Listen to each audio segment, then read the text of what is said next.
ഈ എപ്പിസോഡ് ഇത്രയും നീളാൻ കാരണമായത് നിങ്ങൾ ഈ കാര്യത്തിന് മറുപടി നൽകാതെ ഉരുണ്ടത് കൊണ്ടാണ്.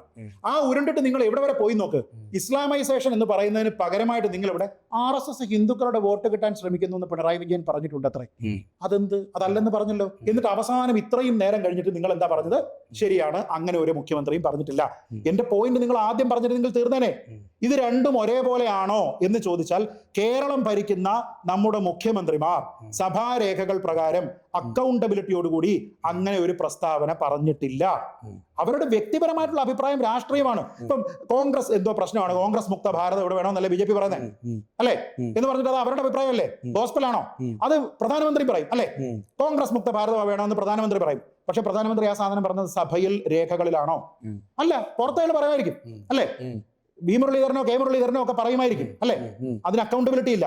അത് രാഷ്ട്രീയ പ്രസ്താവനയാണ്. എല്ലാവരും അങ്ങോട്ടും ഇങ്ങോട്ടും പറയും. നമ്മുടെ ഗവർണർ പോലും പുറത്ത് വെച്ചിട്ട് ഒരേ സ്ഥലത്ത് വെച്ചിട്ടാ പറഞ്ഞത് SFI തെമ്മാടികളാണെന്ന്, അല്ലെ?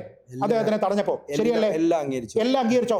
ഈ വാദത്തിന് എന്തിന് ഇത്രയും തന്നെ തർക്കിച്ചു? ഇനി അടുത്ത ചോദ്യം. എല്ലാം അംഗീകരിച്ചു.